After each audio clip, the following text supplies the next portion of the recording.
Hello, everyone, and welcome to On the Move, a show where we share transportation sales and marketing success stories.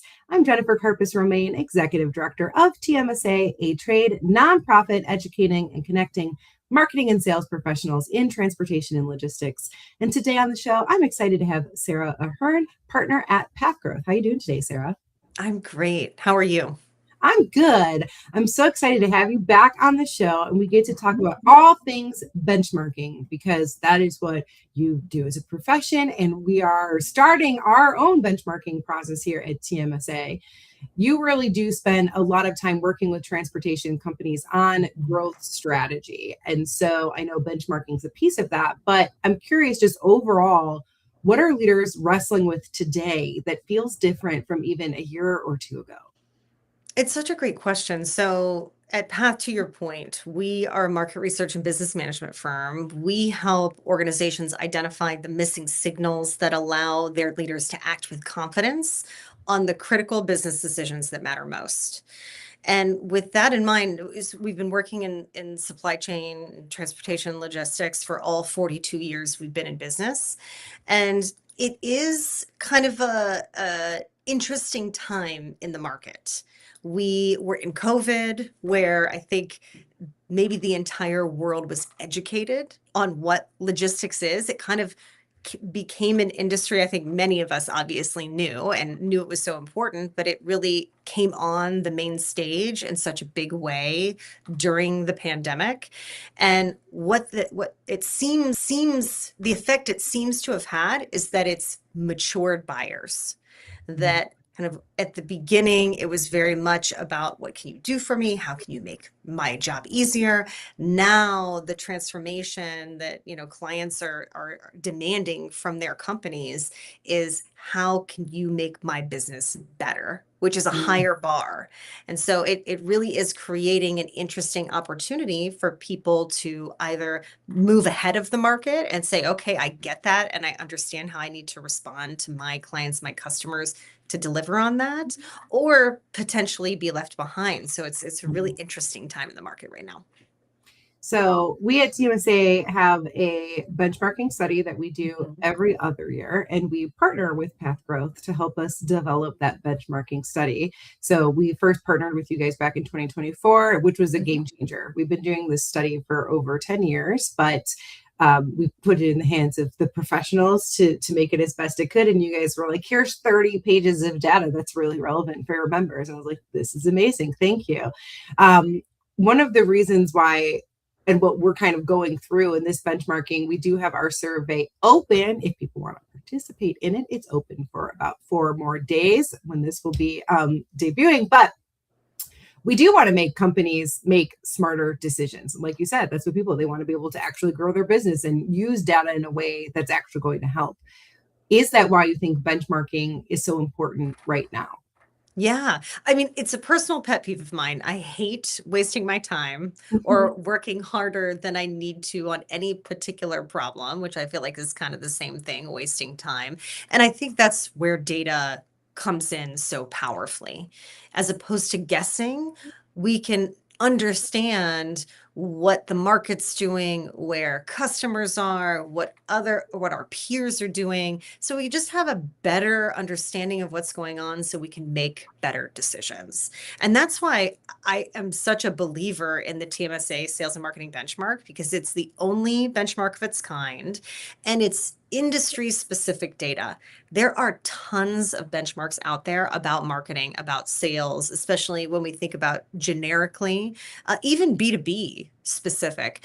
But when we think about what it means to do sales in transportation and logistics or do marketing in transportation and logistics, I would imagine people who are new or who have come to this industry would attest that it's a different equation. You and I have talked about this in the past, that understanding the industry trends, the macro impact of things that are happening in the industry is as important as anything when you're building marketing sales within your organizations. And to have to guess about things like, how much budget are organizations spending? How are they staffing? How are they addressing AI? What kind of technologies are they using to facilitate their marketing and sales automation? You make a lot of mistakes. If you can bring in data from your peers to understand what's working and what's not, you have a much better shot at success.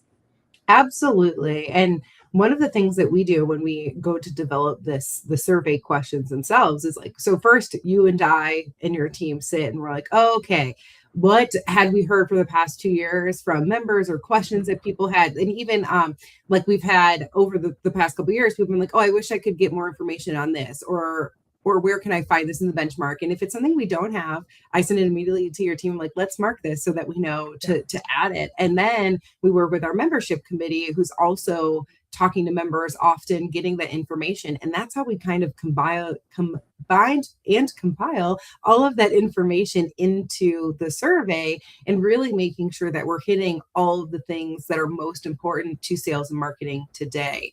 So as I mentioned, the survey, you can scan it here if you're interested in participating. It is about 20 minutes and you can be put in a raffle to win a $75 Visa gift card. But what are you hoping that people can learn from this result? I want to give our listeners today a reason to participate. If for nothing else, the more participation we have, the truer the benchmark is, because the more people that participate, the more, of that level of people of different parts of the industry participate. But what are you hoping that they learn? Yeah, the best benchmarks are a balance of kind of your core best practice questions and then strategic questions. I think you so beautifully framed up those strategic questions. What am I facing right now? What may be different this year that I have questions about than in 2024? The most important thing is that we represent the association's members' voice in that. And to your point, bring in membership, bring in questions that you've heard at conferences or questions that you've heard as new members on board. The other side of that is a really solid foundation of best practice questions. And we've always used in past surveys kind of the marketing 4Ps, this idea of understanding the products and services we have in the market, the price, the place, how we're promoting it. This year, we're bringing in brand new 4Ps for sales, specifically to sit right alongside of it, looking at people, looking at sales process, at pipeline, at sales performance, so that organizations can truly look at their whole go-to-market engine. Because I think that is, and I'd be interested to hear your feedback too, is something that we are seeing quite a bit, is that it's no longer sales sitting over here and throwing things across the organization to marketing or vice versa, that these are two functions that have to be fully integrated to drive that revenue engine through one clean lens. And so our survey instrument this year really reflects that maturation in the market as well. I agree. I think that we continue to be more sophisticated in our sales and marketing alignment, and there's still in some places that friction between them, but I'm seeing that less, and more teams understanding that they're both on the same team. They're just in different parts of the pipeline. And so they both have shared revenue goals. This is what what we're trying to do. This is how we get leads. This is how we pass good leads off. This is who's in charge of that. And so having that open dialogue and actual meetings, like I've seen some of our members are actually having like sales and marketing internal summits at their companies now, because that like monthly marketing meeting isn't going to cut it to give you real output that you're looking for. And so kind of upping the game there in a real way is what I'm seeing for sure. Yeah. I mean, even thinking about that dynamic of how customer expectations have changed from making my job easier to making my business better, that's different messaging. It's more robust messaging. It has to be more precise on who that organization is and what they need and want. For organizations to be able to respond to that, it takes both a marketing mind and a sales mind to create something really powerful. And I think, the pandemic accelerated that as well, as we had to get further away from our buyers. Sales needed the kind of intel that marketing can provide. We are in a world where automation is really transforming every sales outreach, every marketing outreach. Again, rising tides lift all boats. More collaboration means we get more out of our technology investments, more out of our sales investments, more out of our marketing investments, really sets us apart from other organizations that may be using kind of this old paradigm. So, Mhm. we're fortunate enough to partner with many transportation and logistics companies to do their customer benchmarking, their employee associate benchmarking. And I can say for certain that the ones that are really crushing it are collaborating in meaningful ways. And so this Right. benchmark brings some data to the table to help you do that without having to guess. I love that. And at Elevate a couple weeks ago, you facilitated a discussion among company leaders. I'm Yeah. curious, what were some of those conversations that really stuck with you from there? Yeah, I think that it was interesting to hear that so many of these company leaders have noticed that change in one way or the other. There were a lot of premium providers in the room. I think there are a lot of premium providers within the TMSA member population. So, when I say premium, I mean companies that are really differentiating on the Mhm. robustness of their service, on how people can expect these organizations to serve their businesses. And I think what they said is that it's really hard to deliver at that level. When we think about what not only sales and marketing have to do, but what operations, HR, that really the entire organization has to do, how much coordination it requires to give this experience that their clients are wanting and demanding, that create those long-term loyal client relationships. It's a really high bar. And a lot of the people in that room were saying, we are doing our best, but this exact thing is what keeps us up at night. And so hearing that, I think, both allowed peers in the room to say, okay, it's not just me having this struggle, it's lots of organizations like me. But it also, I think, starts to breed this conversation of how can we do this better? Is there an opportunity to share best practices to do this better, as we kind of define what the future of the industry looks like? And were there any themes in that that really surprised you from those executive discussions or from the rest of conference or any conversations that you're having with your clients? I wouldn't say it surprised me, but what I loved, one of the other service providers called this out as she was listening to some of the company leaders talk, is that the foundation of all of this is culture. PATH Mm. actually stands for People Are the How because, though we are a data company, our core belief and what we've seen in the 42 years we've been in business is at the end of the day, it is about people. If you can bring people, whether it's your employees, your customers, the market to the center of your decision-making process and really focus on how you can drive value for them, that's what allows organizations to survive decade after decade. Reinventing themselves is really staying close to their customers and their people.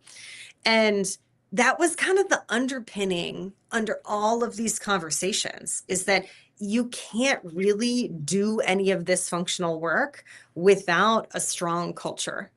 And we've been kind of evangelizing that message at Path for a long time, but I think that organizations are really starting to get it, even as we go into this chapter of business that's very data AI focused and kind of is encouraging us to maybe put more layers between us and our people.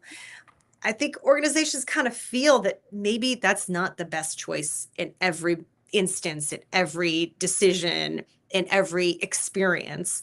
And I think that is what's going to anchor all of us as companies as we decide how to leverage technology, because that is coming, right? There's no Mhm. avoiding it. We use a ton of technology in our business. So many of our clients do as well. But I think it's remembering that at the end of the day, the technology is only ever the tool. It's never really the solution, and that we Mhm. have to focus in on people to be able to do that effectively. I agree. I think even when we have so many conversations around AI, like to me, the best AI, the best tech is equipping your team, your people to be more efficient and to take away like the manual data and the Mhm. things so that they can be people faster to Yeah. your customers, to your prospects, so they can have empathy and things like that that the robots just can't do the same way that our people can, Mhm. or be able to provide more professional development for our people, more time to do that, to to spend more time investing in Yep. our people so that they can invest back into your business for your customers. So I love that you said Yes. that. And a reminder what PATH stands for, because it's always so powerful when you talk about it, especially because you guys are numbers, data, and you're like, Yeah. but we Mhm. still believe people are the purpose, and that's why it's in our name every day. Yes, I exactly. love that. One of the things I find really interesting about benchmarking is that I find that a lot of times companies think that their challenges are unique, Mm. but then they also discover that then everyone is actually wrestling with the same issues, and they have these benchmarking and they're like, hey, look, like we're not alone, these people have these same problems, but then they struggle to kind of use that data to actually make it Mm. actionable to do anything with. So is that something that you guys see too? 100%. I think you talked about the 30 pages of data. I think for those of us who are data nerds, I'll count myself as one of those. Like I more data the better. Send it over. And I know that that's usually predictive of failure. That more data doesn't ever mean better insights, and that's why I think an opportunity like benchmarking is so powerful. Because yes, are we going to benchmark the 4 P's of marketing and sales? Are we going to benchmark all of these strategic questions? Of course, technology being one of them. Yes, across the board. But every time, whether it's an association benchmark, an employee benchmark, a customer benchmark, there are clearly things that matter more than other things. And that's really the opportunity here, is to, partner with somebody like you with tremendous industry expertise, partner with an organization like ours where we can use advanced statistical modeling and then all of the years that we've been in this industry to interpret those and prioritize them to the most important things. Because I think that kind of synthesis, that really makes a difference. Like, I don't know if you feel this way. I am not a 40-page menu kind of gal. I'm like, Mm, curate it for me. Give me some really clear, great options. I can make such a better decision from that. And you're the expert. It's your mhm, restaurant. You tell me what's great and mhm, what you excel at. It's the same idea here. You let experts curate what is really driving organizations to achieve more, to grow more, to be better. And then from there, you get to say, okay, these are the top 3 to 5 key insights. I can decide from my organization which one we're primed for, or which mhm. one feels the most strategically aligned with where we're trying to take our organization. And so that is one side of action.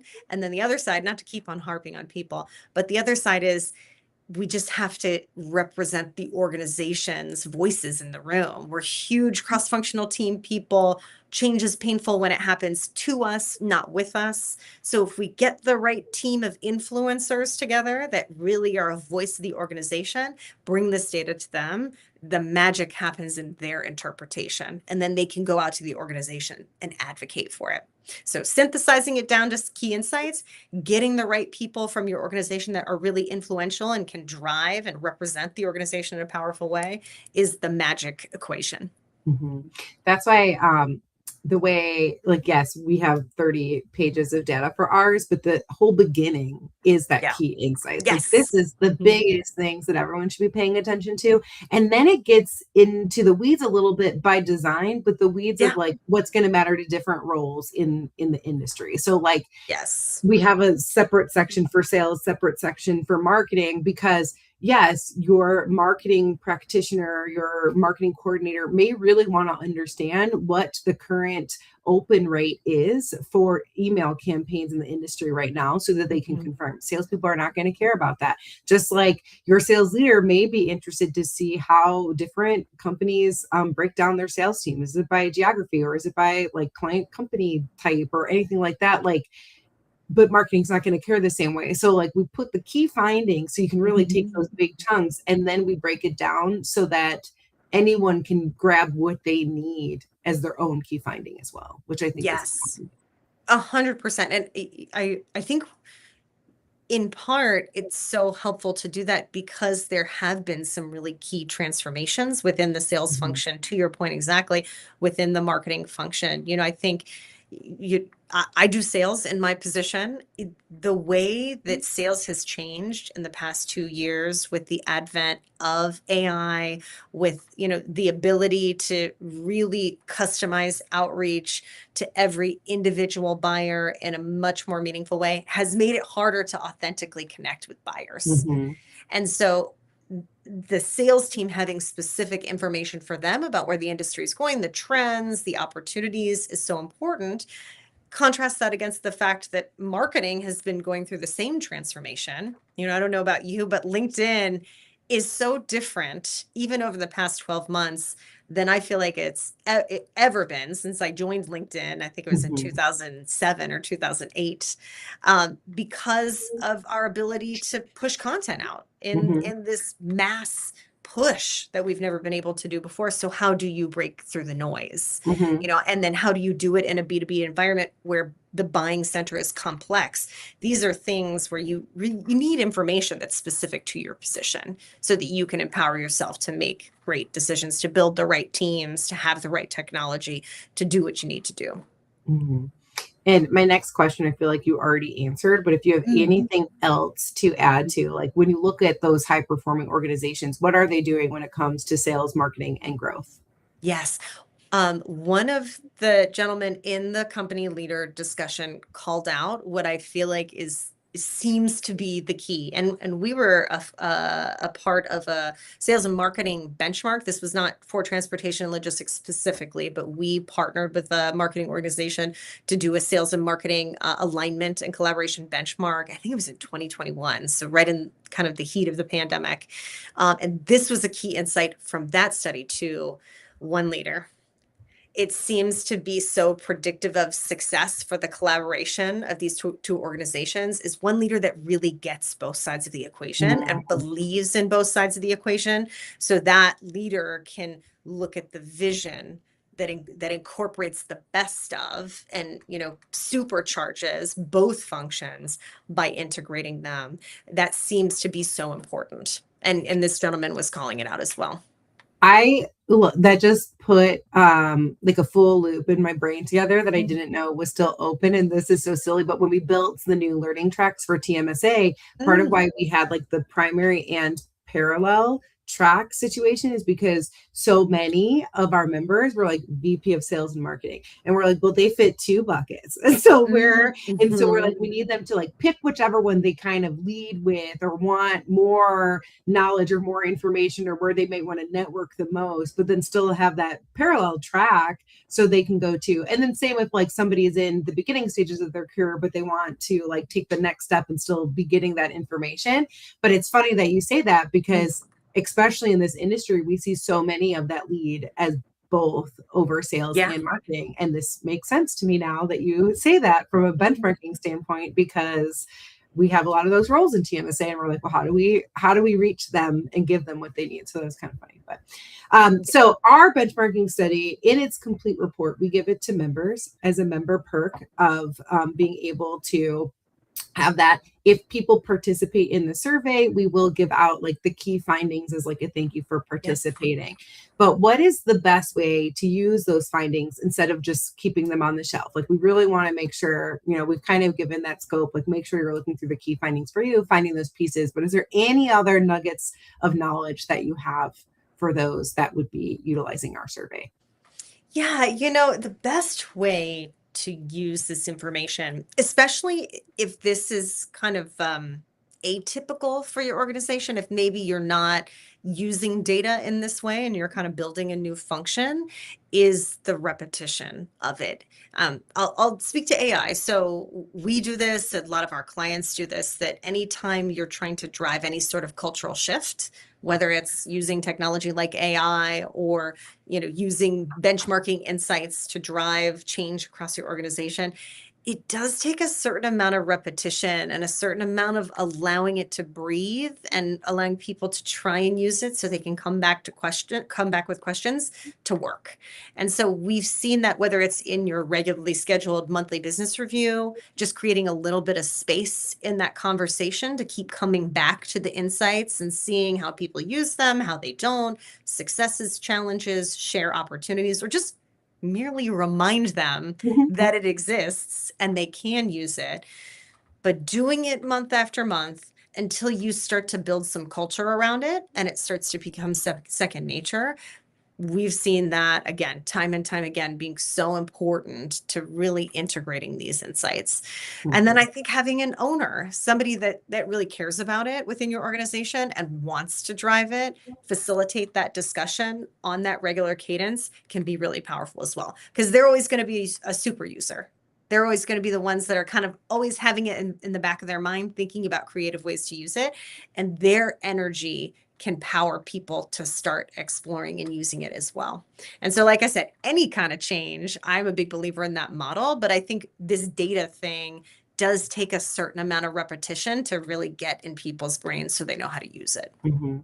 I think too, just really thinking through budget season and like what Mm, you're asking yeah, for. So like, yeah, I mean, we talk all the time how hard it is for a marketing person to like prove that ROI and ask for new things and get the budget to get them. And so utilizing, so our benchmarking study will come out in September. You can mhm, still do the survey for now. I'm about to take this off and put other things up, but um having that benchmarking and being like, hey, we are behind here compared to the rest of the industry. And this is why I'm asking for this. And this is what I can do with that line item increase. Like having the data, it's not just you being like, please give me more money to do this thing. It's, hey, we are behind and this is how we can grow, or this is how we could speed ahead of our competitors, or this is how we can do that with the data proving why you need it. yep. So that's just giving you more tools in your toolbox to get what you need to be successful. Like it's really hard, especially as like a one person marketing team, to do all things, but then really focusing on like, okay, where are we falling behind, where are we ahead, and like understanding that can be really important to our members, and being able to use that for the people you're pitching to get your budget approved or your next action done. Yes. I mean, 100%. I won't say never, but very rarely do I talk to anybody in these two functions that says, oh, I never have to fight internally for Right. resources. I have the biggest team that I could ever imagine. I have everything I could possibly want. Nope, don't worry about me. Very, very, very rarely is that the case. Usually it's no, I'm fighting for buy-in, I'm fighting for capital, I'm fighting for more team members, I'm fighting to get what I need, what I know I need to drive this conversation because you're competing with lots of other things in the organization. So I think that's such a great call out. Mhm. And one thing that we like to do is make sure that we help you guys understand the data and what is the most important and how to make it applicable. So we are offering two things. So September 17th at 1 to 2 p.m. ET. This is a members only webinar, but we will be showing you the key findings and having peer breakouts. So as you guys know, we launched our tracks this year, 5 tracks: company leader, sales leader, marketing practitioner, sales practitioner. We plan to break you guys out in that and making sure that you guys know what is most applicable for your role, as well as the overall key findings. So definitely join us. We're so excited to present that. And then if you want to even deeper dive into the benchmarking, really understanding how everything can be put together, how to utilize it, and hear more from Sarah's expertise on benchmarking and data, you can join us in Pittsburgh. We are doing a regional event there sponsored by Pitt, Ohio, and the data brought to you by Path. That's going to be September 23rd, 1 to 4 p.m. ET in Pittsburgh. So I'm really excited to be able to do these events, because to me, our benchmarking study is one of the most powerful pieces that we have. And we want to make sure that we're maximizing it and presenting that information as much as we can, helping people to, really dissect and digest that data. We can't wait. Yay. Okay. So looking ahead, what do you think transportation sales and marketing leaders should be paying the closest attention to over the next year? I think it's this idea of how you make your clients' business better. And not just clients, I would say how you provide value to your people in general. And I think that authenticity, that connection in this sea of automation that we're all living in, regardless of function, is going to be what cuts through the noise. And so making sure that we're building enough space when when we're having the necessary conversations about how technology transforms our business, how we scale our organizations, all those things that are extremely important, making sure that we're leaving space for the people conversation is going to be predictive of success. The data says it. I can speak from the 11 years that I've been doing this, the 42 years that our business has been doing it. It's always predictive of success. I don't yet think that's going to change into the future. So it's a little bit of the back to basics in all of these forward-leaning conversations we're having as organizations. Amazing. I'm going to pop up our benchmark survey one more time. So this closes to participate in the survey on Sunday, June 28th. You can win a $75 gift card. If you participate, give us your email address there. Sarah, do you have any suggestions? Get them motivated one last time to participate in this survey. Again, it takes 20 minutes and you can start and stop and then go back to it as long as you pull it up in the same browser, which I think is a fantastic feature that Path added for us. Yes, don't compare yourself to B2B benchmarks for other companies or for CPG or for retail. Those metrics are not going to help you. They're not going to give you context about your job, how your customers are working, perceptions internally to the industry, the 4 Ps of marketing and sales. The only way to do that is to participate in this benchmark. So just compare apples to apples so that you can make the best decisions and have the best opportunity for success. Absolutely. We love people to participate and happy to always get the information. I love data as well. I love it even more because you so nicely crunch it for me and tell me all the key findings as we go through it as well, which is why you need a good data partner. So you've been on the show before, so I'm not going to ask you my last question that I normally ask people. I'm going to ask you the second question that I ask people when they return. So that is, if you could relive a day in your life, and you don't really get to change anything, you just get to relive it, what day would you go back to and why? Oh, that's such a good question. I feel fortunate that I've had so many amazing days, but I'll give you one in theme with what I'm trying to embody this summer. I don't know if you've heard of this trend of 90s summer, analog summer that's been kind of sweeping the nation. And I had the good fortune of, I live by my family. So Path is a family business. My mom started the company 42 years ago. I have the great fortune of working with my brother as well. We manage the business. So we had all of our families together. It was a beautiful summer day. We were hanging out on the back patio, grilling out, and it just felt like the endless summer that I'm trying to manifest. And I'll take infinite more of those days. Kids playing, beautiful weather, music, good food. That's about as good as it gets from my perspective. I love that. And I feel like Ohio weather has been crazy this summer. So Oh, take that yes. day of Yes. sunshine because I'm sure the rain is coming the next day. It's been crazy this summer, but love that. And I think we can all relate to that perfect summer day where everyone's Mhm. just in the sunshine and having a great time. So Yes. thank you so much for joining me on the show this week and for all that you do for the benchmarking study. And speaking of summer breaks, this is now on the move summer break. This is our last Mhm. episode. We will come back in August. And if you want to come on the show, we love to highlight our members and what they're doing and all things. So here is a quick QR code that you can scan to come on the show. We would love to have you. But yeah, we know everyone goes on summer break and does their own thing in July. So we will do the same and we will get back to you in August. So thank you guys again for listening. Thank you for coming on the show, Sarah. And I will catch you guys in a couple months. Have a Thanks, good one. Jen.